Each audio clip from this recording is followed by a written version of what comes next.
¿Qué tal? ¿Cómo están? Qué gusto saludarlos.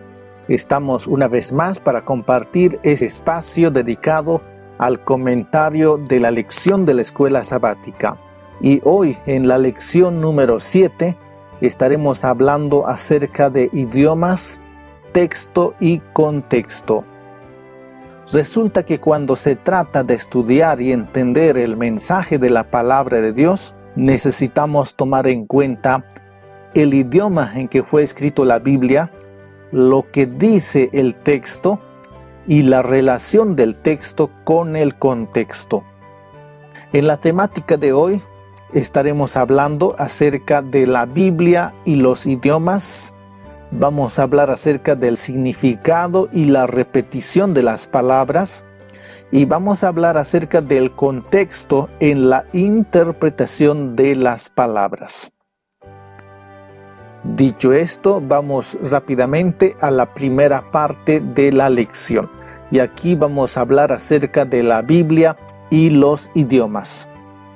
Debido a que los escritores de la Biblia vivieron en una determinada cultura y lugar, la palabra de Dios, es decir, aquí nos vamos a referir de manera exclusiva al Antiguo Testamento, fue escrito originalmente en hebreo y parte también en arameo.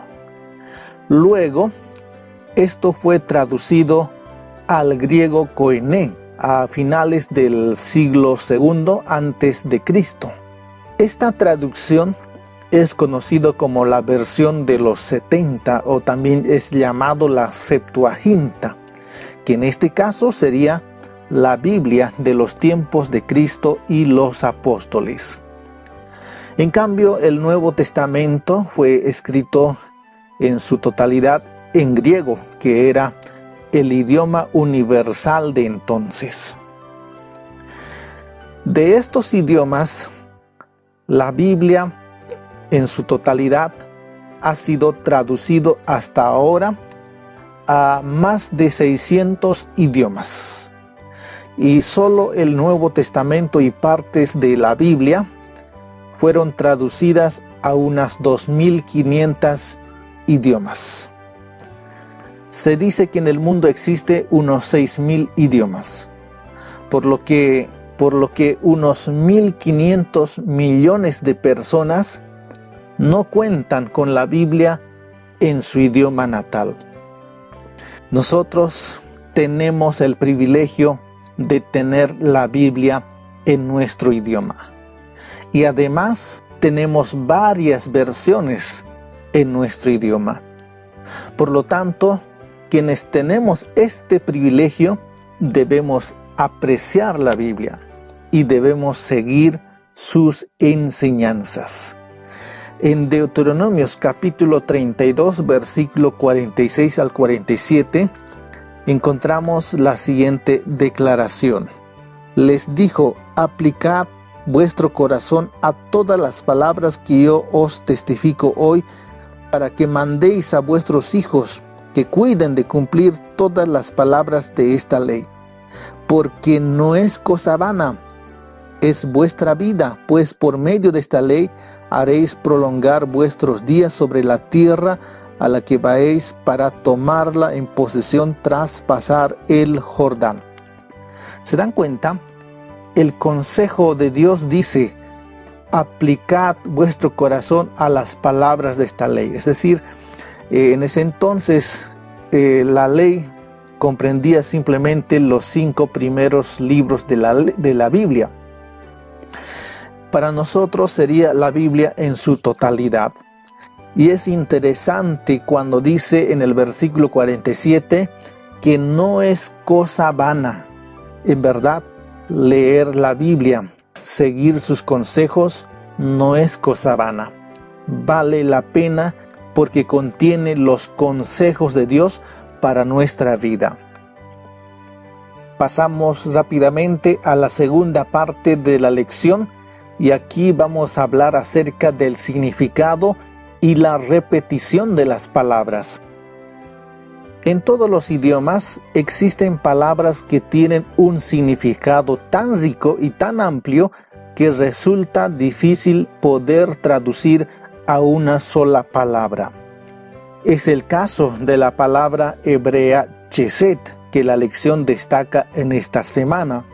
Esta palabra chesed es traducido como misericordia y encontramos en Primera Reyes 3:6, en Salmo 66:20 y muchas otras partes de la Biblia.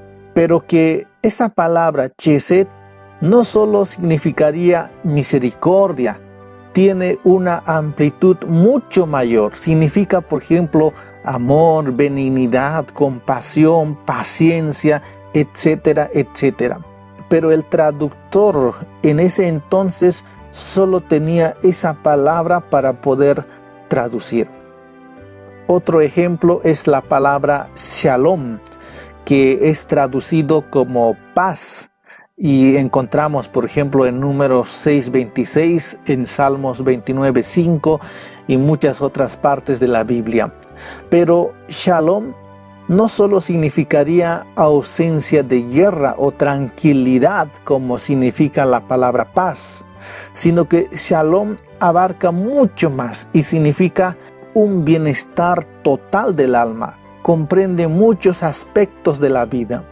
Pero como el traductor no tenía otra palabra como para traducir amplificando todo lo que significa la palabra shalom, entonces tradujo como paz. Y paz en nuestro idioma simplemente significa ausencia de guerra o tranquilidad. Otro factor que nosotros debemos tomar en cuenta a la hora de entender el significado de las palabras es la repetición y el énfasis de la palabra. En Génesis 1:27 encontramos un ejemplo claro de esto. Génesis 1:27 dice de esta manera: y creó Dios al hombre a su imagen, a imagen de Dios lo creó, varón y hembra los creó. Aquí encontramos la repetición de la palabra creó y se menciona por 3 ocasiones. ¿Qué significa esto? Significa que el escritor, en este caso Moisés, quien escribió el libro de Génesis, está enfatizando, está resaltando el poder creador de Dios. Y la palabra hebrea que Moisés usa para la palabra crear es bará, que destaca a Dios como alguien que crea de la nada. Este crear es un atributo exclusivo de Dios, porque los seres humanos lo único que hacen es transformar. Y la palabra hebrea para el crear de los seres humanos es asaf, que significa transformar a partir de algo. Por ejemplo, el carpintero va a crear una mesa, pero en realidad lo que hizo simplemente fue transformar a partir de una materia prima que era la madera. En cambio, la palabra bará significa crear a partir de la nada. Y esto solamente Dios posee ese atributo. Y otra cita que la lección nos menciona es Isaías 6:3, donde se repite la palabra santo, santo, santo, destacando de esta manera la atención a la santidad de Dios. Es decir, cuando usted va a leer un versículo y ahí usted encuentra repetido una palabra, usted no debería ignorarlo. Significa que detrás de esa palabra hay un mensaje muy importante para nosotros. Significa que con esa palabra el autor está destacando algún detalle del mensaje que contiene la palabra de Dios. Vamos rápidamente a la tercera parte de la lección de esta semana. Y aquí vamos a hablar acerca del contexto en la interpretación. Un aspecto a tomar en cuenta para interpretar el texto es su contexto, que significa leer la oración completa del verbo. Porque una misma palabra podría significar dos cosas muy distintas. Un ejemplo que el pastor Bullón menciona es la palabra pata, que su significado dependería del contexto. No es lo mismo decir que la pata puso huevos que decir que se rompió la pata de la mesa, pero la palabra es la misma. Entonces, para entender a qué clase de pata se está refiriendo, usted necesita leer toda la oración. A eso se llama contexto. Un claro ejemplo es Génesis 1:27, donde dice que creó Dios al hombre. Y en hebreo la palabra hombre es Adam. Y en Génesis 1:27 se está refiriendo a la creación de la raza humana, porque luego termina diciendo que Dios creó varón y mujer. Pero en Génesis 2:7 se repite la misma palabra Adam, solo que allí el texto está hablando de la creación del hombre masculino, porque Eva fue creado posteriormente. Entonces, usted ahí puede notar, tanto en Génesis 1:27, cuando habla de la creación de la raza humana, hombre, mujer, usa la palabra Adam para el ser humano. Y en Génesis 2:7 se vuelve a usar la palabra Adam, pero esta vez para hablar solamente del hombre masculino. Entonces, ahí usted puede ver que el contexto juega un papel muy importante a la hora de interpretar una palabra. Esto significa que para entender el significado de una palabra es necesario tomar en cuenta lo que está hablando el capítulo e incluso lo que dice otras partes de la Biblia para no hacer decir lo que la Biblia no dice. Usted no puede hablar del infierno, del estado de los muertos, solo basándose en una pequeña porción de la Escritura. Usted necesita tomar en cuenta lo que dice el capítulo, lo que dicen las otras partes de la Biblia con relación a ese tema.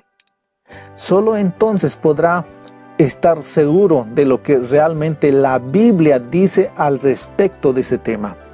Pero si usted va a usar simplemente una porción de la Biblia y hacer decir cosa que la Biblia no dice, usted estaría cometiendo una herejía.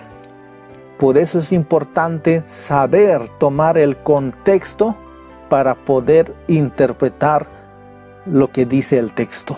Y lamentablemente muchos usan un texto fuera de su contexto como un simple pretexto para respaldar sus presuposiciones. Y esto es un grave error. Bien, para terminar, vamos a hacer algunas aplicaciones a la vida.